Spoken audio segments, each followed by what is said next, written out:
Merci. Alors, j'ai reçu un peu la mission de rappeler, de donner un cadre au départ. Donc, je vais probablement utiliser un certain nombre de mes transparents, mais pas tous. Il y en a d'autres qui sont plutôt propres à l'avenir ou aux pistes de recherche qu'on pourra sans doute utiliser après. Alors, l'intelligence artificielle, je dirais pas que je suis tombée dedans quand j'étais bébé. Ceci étant, je suis finalement très fière d'avoir suivi le premier cours d'intelligence artificielle qui a eu lieu à Paris en 1967. Premier DEA qui s'appelait informatique et puis un cours d'IA, et j'ai eu la bonne idée, des fois on a des bonnes idées, on ne sait pas pourquoi, mais bref, j'ai eu la bonne idée de choisir parmi les cours de faire mon mémoire et puis après ma thèse en intelligence artificielle, et je n'ai plus quitté ce domaine, mais j'ai focalisé après sur des applications à l'éducation. Alors ça c'est le passé, je dirais. Et par rapport à une phrase que tu as dite, c'est-à-dire qu'on n'a pas, ça fait longtemps qu'on en fait, mais on n'a pas forcément les applications dont on rêverait peut-être. J'ai eu la chance de faire un gros boulot il y a quelques années pour le numéro spécial de la revue International Journal of Artificial Intelligence and Education, où on a repris les articles les plus cités depuis 20 ans, et puis on a comme c'est une discipline jeune, on a réinterrogé leurs auteurs sur le devenir des propositions qu'ils faisaient à l'époque. Donc ça m'a permis de revisiter un petit peu ce qui avait été fait à ce moment-là.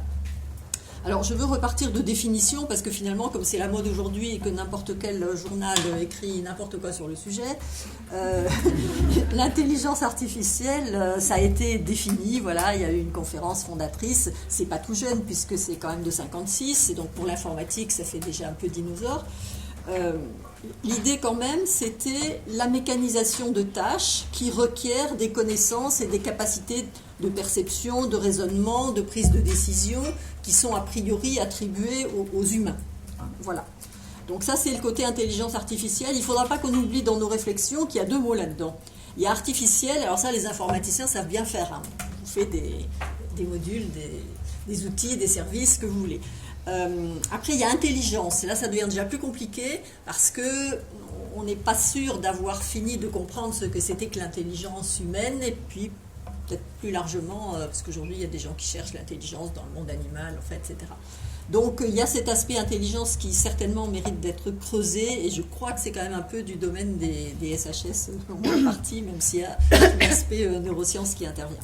Puis alors maintenant il y a l'éducation. Alors l'éducation, je ne vais pas vous faire l'affront de définir parce que je ne suis pas du monde de l'éducation, mais quand même, je voulais à travers ce petit bout de schéma là montrer que l'éducation c'est très très vaste et qu'on va être amené les uns ou les autres à parler de l'éducation ou à s'intéresser à l'éducation avec des focus très très différents. Ça peut être l'activité que fait un élève à un moment donné, mais ça peut être aussi ce dont on parlait tout à l'heure sur les universités virtuelles africaines ou autres. Ça peut être la structuration complète au niveau d'une institution ou d'un pays. Ça peut être pour les petits-enfants de la maternelle, ça peut être pour les fins d'études secondaires, et ça peut être pour la formation continue des adultes. Donc c'est un monde multifacette, et il faudra aussi ne pas oublier ça.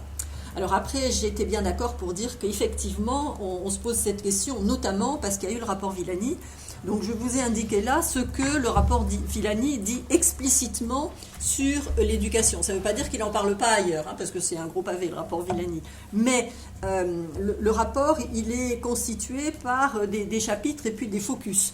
Donc il n'y a pas un chapitre sur l'éducation, mais il y a un focus qui s'appelle « Transformer l'éducation », où on nous dit que l'intelligence artificielle est attendue pour de grands bénéfices potentiels qui s'accompagnent de grandes incertitudes. Et le choix, parce qu'on pourrait faire un gros cocorico, je l'ai fait un petit peu d'ailleurs je crois, en disant chouette, alors on nous a quand même mis en focus numéro 1.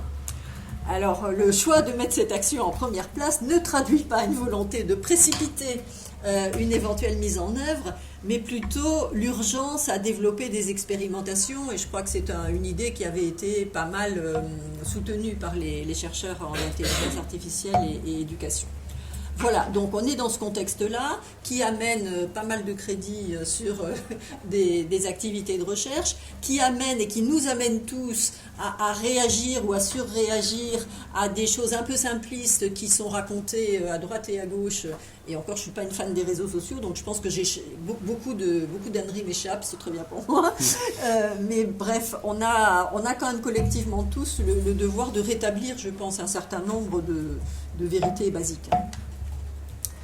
Alors, c'est pas d'hier, donc je vous fais remarquer que déjà dans les années 70, eh bien, il y a des gens qui avaient eu des idées de sortir un certain nombre de propositions dans des domaines relativement différents, et finalement c'est intéressant de se dire qu'il y avait des propositions pour des apprentissages assez généraux, comme la géographie, un scolaire c'était sur la géographie, ou bien Buggy c'est l'apprentissage de la soustraction. Tous les petits enfants du monde apprennent la soustraction et font des erreurs sur les retenues quand on fait des soustractions. Donc on a là des choses assez connues.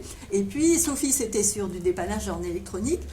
Et Proust, ça me fait penser tout à fait à ce qui se passe aujourd'hui. À l'époque, 84, on manquait de formation et on avait besoin de beaucoup de programmeurs. Donc on fait les Américains, mais ils se sont dit on va les former avec des tuteurs électroniques. À l'époque, c'était pas encore en ligne, c'était essentiellement un CD ou bien un réseau d'ordinateurs physiques. Mais peu importe, l'idée était là. Aujourd'hui, on fait un peu pareil encore. Donc c'est un peu gênant parce que c'était en 84, on aurait dû progresser un petit peu plus dans l'organisation. Voilà. Alors, il y a eu d'autres choses, mais disons que l'application phare qui a été développée sur une vingtaine d'années, et qui l'est toujours aujourd'hui d'ailleurs, elle porte le nom de tuteur intelligent, c'est-à-dire des environnements qui veulent imiter le comportement d'un tuteur humain dans ses capacités. Alors, le tuteur humain, là, on lui reconnaît deux capacités, deux types de capacités. Ses capacités d'expert, le prof de maths en général, il sait un peu de mathématiques, même un peu beaucoup. Et puis, dans ses capacités d'expert pédagogique, c'est-à-dire qu'il est censé aussi connaître les difficultés que rencontrent les élèves et comment les aider à les surmonter. Il y a eu beaucoup... alors, ce genre de démarche demande aux informaticiens et à ceux qui travaillent avec eux, parce que moi je suis tout de suite pour des équipes pluridisciplinaires, l'informaticien tout seul qui fait des applications, en général ça aboutit à parfois à des catastrophes et à minima à des choses qu'on pourrait améliorer. Donc ceux qui créent ce type d'application sont obligés, c'est du moins pour l'instant c'est ça qu'on sait faire, de modéliser à la fois le domaine enseigné, les démarches pédagogiques et puis quelques données sur l'apprenant si on veut faire de la personnalisation. Et même sans forte personnalisation, on a besoin d'un certain nombre de données. Les années ont produit beaucoup de prototypes ou services, enfin en ligne parce que ça a évolué.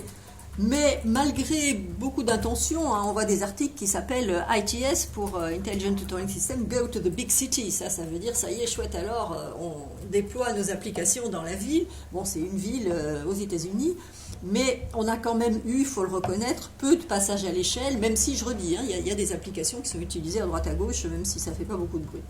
Alors pourquoi ? Parce que quand on veut faire ce type de produit, eh bien, on a un champ d'application très restreint à cause des problèmes, des difficultés et puis du travail de modélisation de connaissances. Donc quand on a fini avec la soustraction, écoutez, il faudra en faire un autre pour la multiplication, puis un autre pour la division, puis voilà. Donc c'est plus adapté à certains domaines qu'à d'autres. Je peux déjà lancer l'idée, puis j'y reviendrai peut-être plus tard, mais si on veut passer à l'échelle, en gros, je pense à la soustraction, par exemple, c'est vrai que le monde entier s'embête avec ça. Le problème, c'est qu'on ne fait pas pareil partout et que si on voulait avoir vraiment des applications rentables, parce qu'on cherchera aussi la rentabilité avec l'IA, je suis désolée, eh bien, il faudrait qu'on rationalise, pour parler d'industrialisation, et qu'on décide que tous les petits-enfants de la planète, ils auront peut-être 2-3 méthodes, pas plus, pour apprendre les soustractions, et puis on lancera ces produits-là pour tout le monde. À ce moment-là, ça commence à devenir rentable. On dépasse même les universités virtuelles dont on parlait tout à l'heure. Mais bref, on va avoir un problème d'échelle si on veut avoir des applications et pouvoir payer leur développement. Voilà. Donc oui, les investissements sont coûteux, c'est là que j'en étais. Alors, j'ai un souci là. J'ai un souci parce que Attendez, excusez-moi, je pensais avoir une autre diapo, elle n'est pas là, c'est pas grave. Juste quand même pour situer actuellement, actuellement, on n'est plus du tout dans la configuration qui a présidé à la fabrication, on dirait à la conception des premiers tuteurs. Pourquoi ? Parce qu'aujourd'hui, on a des connexions omniprésentes. L'apprenant est connecté et on a des traces d'interaction. L'apprenant est tracé, qu'il soit en train de faire ses exercices sur les soustractions ou qu'il soit en train de se distraire avec ses petits copains, ceux qui sont à côté ici, ceux qui sont un peu plus loin dans l'amphi et ceux qui sont à tous les coins de la planète. Tout ça, on peut l'enregistrer, on peut s'en servir, mais on ne peut pas aujourd'hui, enfin du moins moi j'y crois pas, alors on peut interdire les portables dans les classes, il paraît que c'est comme ça qu'on fait en France, c'est ça, il doit y avoir une directive, mais bon en gros je ne crois pas à décider qu'on va faire des produits pour supposer que les gens ne seront pas connectés, non c'est ridicule, c'est tout, on a changé de civilisation. Donc on est obligé de tenir compte de ces aspects-là et autant que possible de les prendre côté positif plutôt que côté négatif. La deuxième question, deuxième trait est lié à la question que je posais tout à l'heure, c'est-à-dire que la demande aujourd'hui, je suis désolée, mais on demande tout le temps des séquences courtes. Alors pour des raisons diverses, on n'a pas le temps, ou bien les gens ne peuvent pas laisser leur attention plus de 7 ou 8 minutes, c'est pour ça qu'on veut des vidéos de 7 ou 8 minutes dans les MOOC, et puis il y a certainement d'autres raisons. Alors après, ça veut dire que c'est plus tout à fait la même chose que ce qu'on demandait il y a 20 ans, peut-être plus dans le même contexte. Les premiers tuteurs, ils ont été conçus pour, moi je suis tout seul, petit élève, devant ma machine. Aujourd'hui, on est en... oui, c'est bon. On est à plusieurs et il va falloir en tenir compte aussi.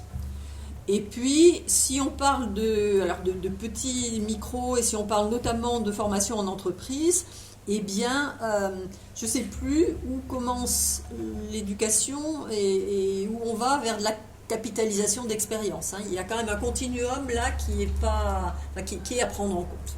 Alors, mon voisin a raison, je suis à 10 minutes 20, donc je m'arrête.